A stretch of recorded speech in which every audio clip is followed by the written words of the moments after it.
할렐루야, 복된 아침입니다. 새 찬송가 212장 겸손히 주를 섬길 때 함께 찬양하시면서 9월 2일 화요일 가정에서 드리는 새벽 예배를 시작하겠습니다.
(9월) 한 달은 자녀들과 임직자들을 위해 중보기도 하고 있습니다.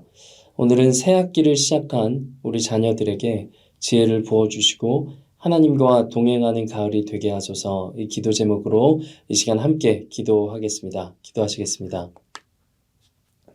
참 좋으신 하나님, 9월 한 달간 공동체가 함께 자녀들과 또한 임직자들을 위해 기도하게 하시니 감사합니다. 특별히 오늘은 새 학기를 시작한 자녀들을 위해 기도합니다. 우리 자녀들이 공부하는 데 어려움 없도록 늘 지혜를 부어주시고 만남의 축복을 허락해 주시되 무엇보다 하나님을 뜨겁게 만나는 은혜를 허락하여 주시옵소서.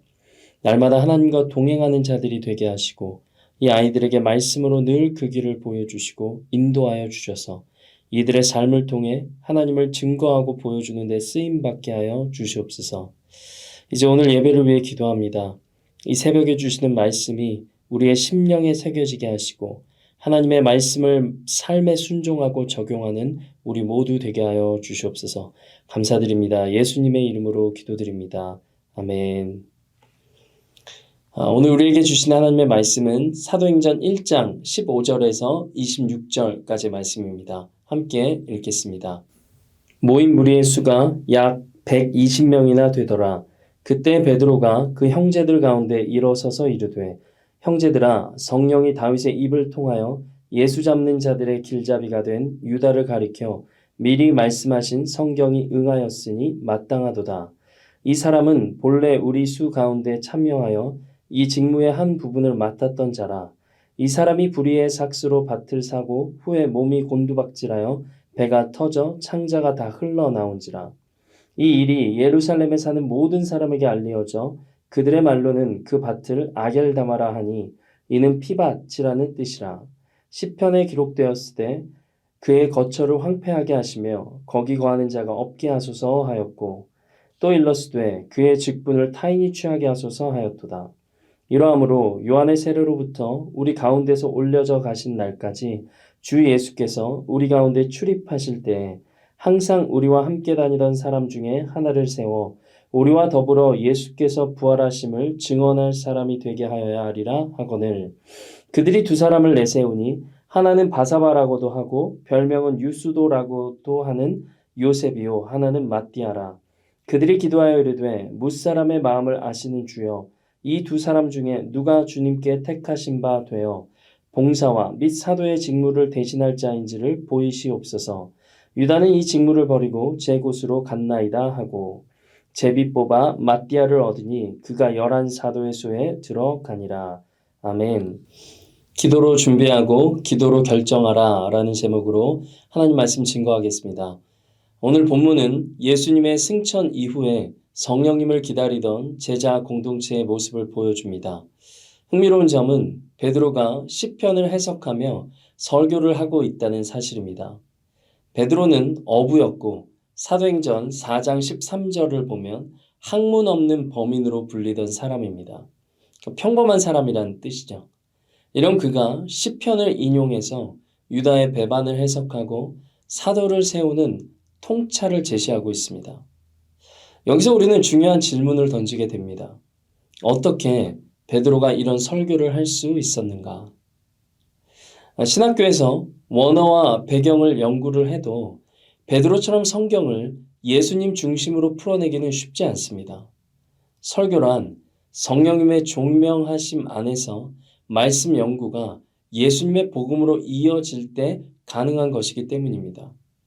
그래서 아무리 평생 성경을 연구한 신학자라 해도 성령님의 도우심이 없이는 한 편의 설교조차 제대로 쓸 수 없는 것입니다.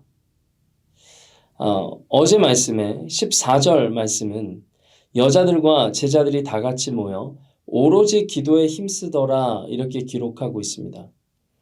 베드로에게 지혜의 말씀이 임한 이유는 단순했습니다. 기도였습니다. 4절과 8절에 기록된 대로 이들은 주님께서 아버지께서 약속하신 것을 기다리며 기도했습니다. 또한 이들은 기도 가운데 구약의 말씀을 다른 방식으로 읽고 묵상했을 것입니다. 누가복음 24장 27절을 보면 엠마오 길에서 부활하신 예수님이 두 제자를 만나십니다. 이들은 구약 성경 전체가 예수님에 관한 것임을 설명하셨던 것을 기억하면서 그 시선으로 말씀을 붙들었을 것입니다.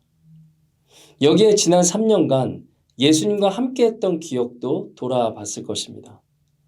즉 말씀과 기도 그리고 과거의 은혜를 기억하고 감사하는 자리가 성령 충만을 준비하는 길이었습니다. 여기에 14절에 오로지라는 단어가 보여주는 절대적인 시간이 있었습니다. 말씀과 기도로 충만해진 베드로는 이제 공동체의 빈자리를 깨닫습니다. 20절 말씀이죠. 가룟 유다가 떠난 사도의 자리를 말씀대로, 그러니까 예언대로 채워야 한다는 것입니다. 그런데 이 일은 단순한 행정적인 결정이 아니었습니다. 사도의 조건은 분명했습니다. 22절 말씀을 보면 요한의 세례로부터 예수님의 승천까지 동행했어야 했던 자여야 했습니다. 그래야 예수 그리스도의 부활을 그들이 본대로 정확히 증언할 수 있기 때문이었습니다. 그래서 제자들은 최선을 다해 바사바와 matti아 이렇게 두 후보를 세웠습니다. 그러나 마지막 결정은 그들 손에 있지 않았습니다. 그래서 이들은 이렇게 기도합니다. 24절의 말씀인데요. 그들이 기도하여 이르되 무사람의 마음을 아시는 주여 이 두 사람 중에 누가 주님께 택하신 바 되어. 여기서 우리는 깨닫습니다. 하나님의 일을 하는 데 있어서 가장 중요한 열쇠는 기도라는 사실입니다. 사역자를 세우는 일, 교회의 직분자를 세우는 일, 사소해 보이는 작은 결정과 선택까지도 기도로 준비하고 기도로 결정하며 하나님께 맡기는 것입니다. 오늘날 교회 안의 많은 문제는 직분자를 세우는 방식이 세상과 닮아 있을 때 발생합니다. 학연, 지연, 또 학력, 이력으로 뽑으면 반드시 문제가 생깁니다. 교회의 직분은 하나님의 마음에 합한 자가 되도록 기도 가운데 세워져야 됩니다. 오로지라는 단어에서 알 수 있듯이 우리는 충분하게 기도해야 됩니다. 기도로 준비하고, 기도로 결정하고, 기도하며 하나님께 맡겨드려야 됩니다. 말씀을 준비하면서 저 역시 제 삶을 돌아보게 되었습니다. 저는 늘 계획을 세웁니다.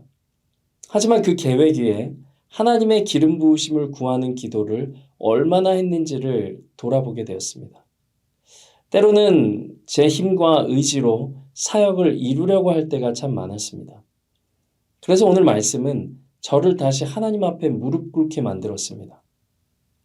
성령 충만한 삶은 거창한 것이 아닙니다. 오로지 기도와 말씀, 그리고 과거의 은혜를 기억하며 감사하는 삶입니다. 성령 충만한 삶을 살기를 원하십니까? 그렇다면 모든 결정 앞에서 기도로 준비하고 기도로 결정하며 기도로 맡기는 삶을 사시기를 주님의 이름으로 축복합니다. 네, 오늘 주신 말씀 가지고 함께 기도하겠습니다. 사랑과 은혜가 풍성하신 하나님, 우리의 지혜나 또 경험으로는 교회의 일을 바로 세울 수 없음을 고백합니다.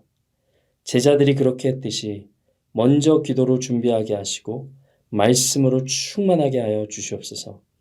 우리의 모든 결정이 사람의 계산이 아니라 성령님의 인도하심 속에서 이루어지기를 소망합니다. 우리 삶의 작은 선택들까지도 기도로 준비하게 하시고 기도로 결정하게 하시고 기도로 하나님께 맡기기를 소원합니다. 오늘도 우리를 채우시고 또 말씀으로 우리를 새롭게 하시며 기도로 성령 충만케 하시는 주님을 온전히 의지하는 우리 되도록 주님 함께하여 주시옵소서. 또 오늘 여러 가지 기도 제목으로 주님 앞에 나아간 이들이 있습니다. 주님의 음성 듣게 하시고 응답받는 놀라운 역사를 베풀어 주시옵소서. 감사드립니다. 예수님의 이름으로 기도드립니다. 아멘. 이제 갖고 계신 기도 제목들 가지고 주님 앞에 나아가겠습니다. 복된 하루 되시기를 바랍니다.